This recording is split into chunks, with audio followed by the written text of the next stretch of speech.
खुट्टामै आएको चाटेको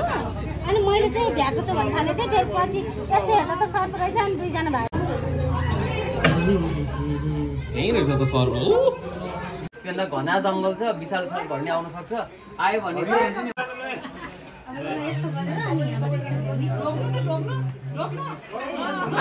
यो सर्प त उद्धार गर्न आएको हो उद्धार गरिसकेपछि किन सबैलाई समाउन दिएको सर्पलाई गाह्रो भयो होला भन्ने लाग्न सक्छ होइन मैले समाउन चाहिँ किन दिएको भन्दाखेरि अब एकजनाले समात्नुहुन्छ अर्कोले समात्नुहुन्छ तपाईँले के मेक स्योर हुन्छ भन्दाखेरि सर्पले झ्याप्प टोक्दो रहन्छ भन्ने त हुन्छ नि त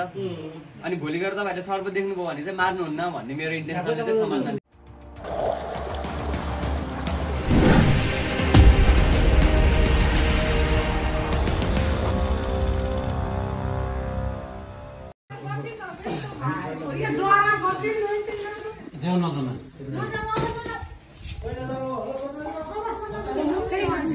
कता हो यहाँ हेर्नु त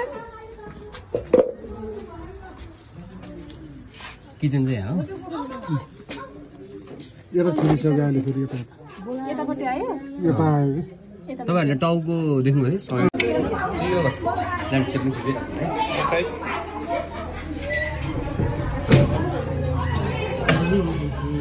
यही रहेछ त सर्प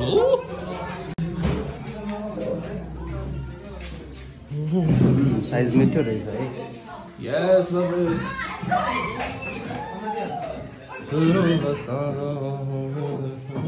गाडीसम्म त पर्दैन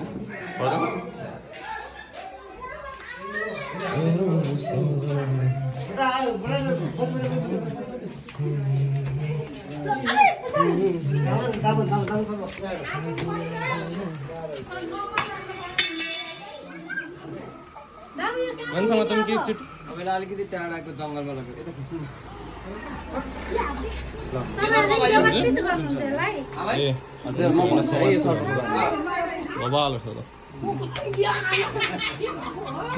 सुन्नु त पहिला सुन्नु है यो सर्पको नाम चाहिँ धामन सर्प है इङ्ग्लिसमा चाहिँ यसलाई एकछिन मलाई सुन्नु है सर्प चिन्नु पऱ्यो नि त फेरि भोलि नि देखिन्छ नि यस्तो सर्प त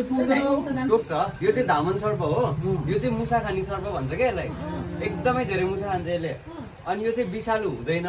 तर यसले टोक्न चाहिँ टोक्छ फेरि तर कस्तो बेला टोक्छ भन्दाखेरि चाहिँ यसलाई गाह्रो पऱ्यो भने मात्रै टोक्छ कि जस्तो अहिले मैले चलाइरहेको छु नि त मैले चलाएको भएर के गरेको थिएँ मलाई टोक्न आइरहेछ नि त होइन तर मसँग टेक्निक छ मैले टोक्न दिँदैन यसलाई होइन तर तपाईँहरूले चाहिँ फेरि यस्तो नै समात्नु भयो भने फेरि टोकिदिन्छ होइन त्यही भएर तपाईँहरूले सर्पलाई हात नलाउनु होला यो सर्प चाहिँ विषालु हुँदैन तर यो एरियामा एकदमै धेरै पाउँछ कि यो सर्प बुझ्नुभयो नि यसले मान्छेलाई केही पनि गर्न खोज्दैन सिर्फ किन आउँछ त भन्दाखेरि हजुर हजुर यो के भन्छ पोखरा 16 के भन्छ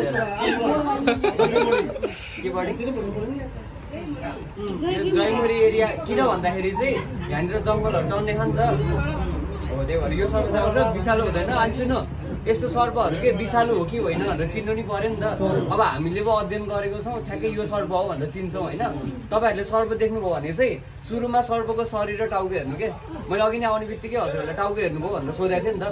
तपाईँहरूले चाहिँ कसरी छुट्याउन सक्नुहुन्छ भन्दाखेरि चाहिँ जुन सर्पको शरीरभन्दा टाउको सानो हुन्छ नि त्यो सर्प चाहिँ जहिले पनि अविषालु सर्प हुन्छ क्या जस्तै यसको शरीर हेर्नु त कत्रो मोटो हो तर टाउको भाग हेर्नु त घाँटीदेखि मुनिको भाग सानो छ नि त त्यही प्रायः चाहिँ अविषालु सर्पहरूको चाहिँ शरीरभन्दा टाउको सानो हुन्छ क्या फेरि यसको मतलब यो होइन कि अविषालु हो भन्दा समात्न जाने काम चाहिँ नगर्नु होला अनि बाइचान्स तपाईँहरूको कोही रिलेटिभ्स अथवा तपाईँ आफै स्टुडेन्टलाई सर्पले टोकेको छ भने चाहिँ धामी झाँक्रीकोमा जाने क्लिनिकमा जाने प्राइभेट हस्पिटल जाने काम नगर्नु सिधै पोखराको गण्डकी हस्पिटल पश्चिमाञ्चल क्षेत्रीय हस्पिटलमा जानु त्यहाँनिर सर्पको ट्रिटमेन्ट हुन्छ सर्पको भन्दा पनि सर्पले टोकेको ट्रिटमेन्ट हुन्छ एन्टिभेनम चाहिँ नेपाल सरकारले निःशुल्क रूपमा तपाईँहरूले उपलब्ध गराउँछ एन्टिभेनम भनेको सर्पले टोकेको बेलामा चढाउने कुरा हो अनि अरू हस्पिटलको एक्स्ट्रा चार्जहरू त लाग्छ तर सर्पले टोकेको चार्ज चाहिँ लाग्दैन है त्यही हो सर्प चाहिँ नमारिदिनु होला आज नि मारिदिनु भएन बोलाउनु भयो धेरै धेरै धन्यवाद तपाईँहरूलाई तपाईँहरूले मलाई जति बेला हामी रातिको 12, 1, 2 बजे पनि हामी सर्प आयो भने हामी आउँछौँ है यसलाई अब अलिक टाढा जङ्गलमा लगेर छोडिदिने हो छोड्ने हो यसलाई चाहिँ छोड्ने हो अब अलिक टाढाको जङ्गलमा तपाईँहरूको घरभन्दा अलिकति पर लगेर तर यदि तपाईँहरूले भन्नुहुन्छ भने यो सर्प यहीँ छोडिदिए पनि मिल्छ तपाईँहरूले मान्छेहरूले भन्नुहुन्छ भने है किन भन्दा यो तपाईँहरूको खेतकै सर्प हो फेरि तपाईँहरूको खेतमा मुसाहरू खाने भ्यागुताहरू खानको लागि आउने हो नम्बर चाहिँ 9814142349 अथवा तपाईँहरूले नेपाली स्नेक रेस्क्यु टिम भनेर फेसबुकमा अथवा युट्युबमा सर्च गर्नुभयो भने तपाईँहरूले मेरो फेसबुक पेज र युट्युब च्यानल पाउनुहुन्छ त्यहाँनिर मैले मेरो कन्ट्याक्ट डिटेल्स राखिदिएको छु अथवा फेसबुकमा तपाईँहरूले आरजे प्रवीण भनेर सर्च गर्नुभयो भने नि पाउनुहुन्छ यदि केही गरी पाउनु भएन भने यहाँ हाम्रो आशाजीलाई भने पनि हुन्छ अहिले नै आशाजीले नै फोन गरिदिनु भयो मलाई होइन सो त्यही हो सर्प चाहिँ नमारिदिनु होला कसैले पनि है हजुर ट्रेनिङ भन्दा पनि यस्तो हो समातिराखेको पहिलेबाट अनि समात्दै सिकेको गर्दा गर्दै सिकेको काम भनौँ न तपाईँहरूलाई पनि टोक्दैन यदि समात्ने हो भने म सिकाइदिन्छु भर्खरै सिकाइदिन्छु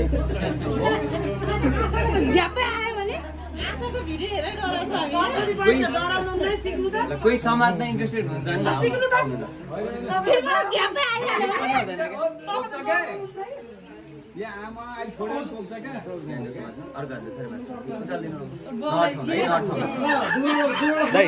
गरिदिनु त भएकै हो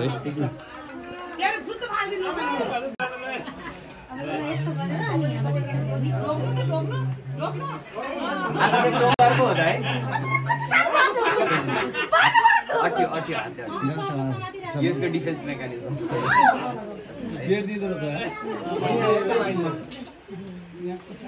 फेरि एउटा कुरा है तपाईँहरूलाई लाग्न सक्छ नि त अब कोही सबैको विचार एउटै हुँदैन यो सर्प त उद्धार गर्न आएको हो उद्धार गरिसकेपछि किन सबैलाई समाउन दिएको सर्पलाई गाह्रो भयो होला भन्ने लाग्न सक्छ होइन मैले समाउन चाहिँ किन दिएको भन्दाखेरि अब एकजनाले समात्नुहुन्छ अर्कोले समात्नुहुन्छ तपाईँले के मेक स्योर हुन्छ भन्दाखेरि सर्पले झ्याप्प टोक्दो रहन्छ भन्ने त हुन्छ नि त अनि भोलि गएर तपाईँहरूले सर्प देख्नुभयो भने चाहिँ मार्नुहुन्न भन्ने मेरो इन्टेन्सन चाहिँ समात्न दिएको है फेरि समाउन चाहिँ नजाने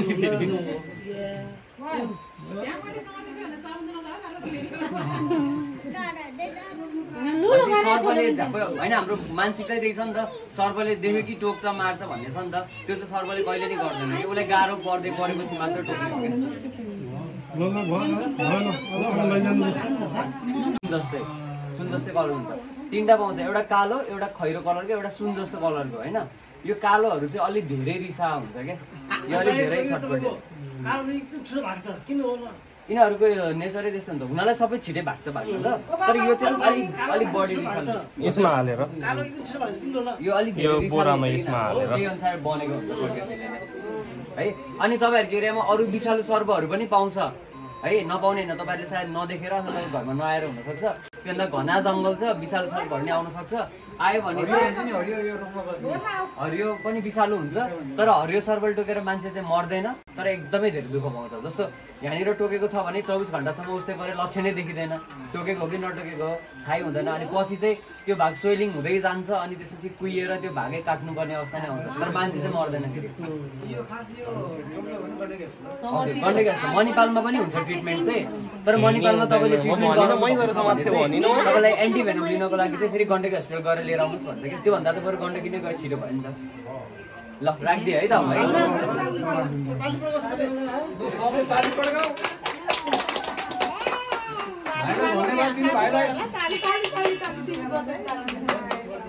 है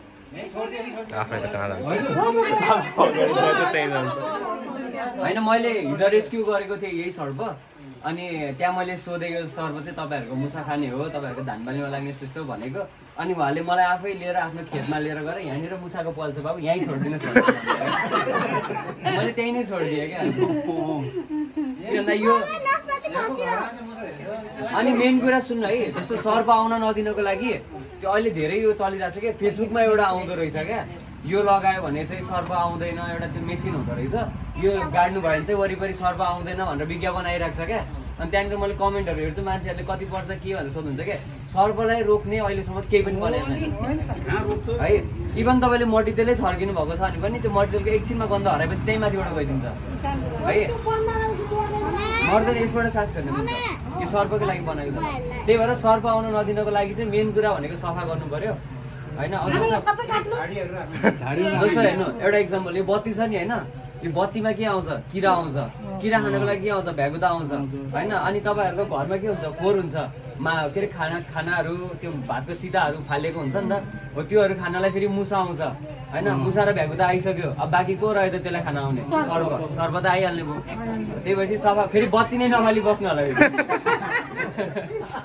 साफसफाइ गर्नु पऱ्यो है अनि सुत्दाखेरि चाहिँ झुल लगाएर सुत्नु भयो भने एकदम बेस्ट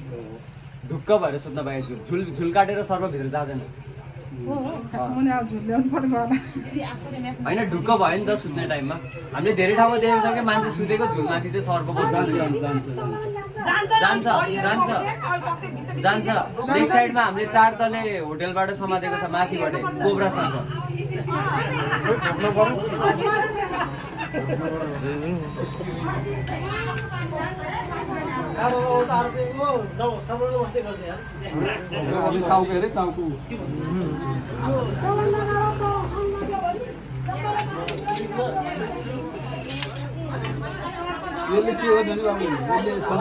सर्व सामान्य रोगहरू अनि विषालु छ भने यसले विषालु छ भने चाहिँ हात लगाउनु भएन टाढैबाट समात्नु पर्यो यो त अब देख्नु बित्तिकै चिनिहाल्यो अविषालु हो भन्ने सुरुमा चाहिँ कसले देख्नु भएको अरे सर्व सुरुमा कसले देख्नु भएको कहाँ देख्नु भयो सर्व सुरुमा कहाँ देख्नु भयो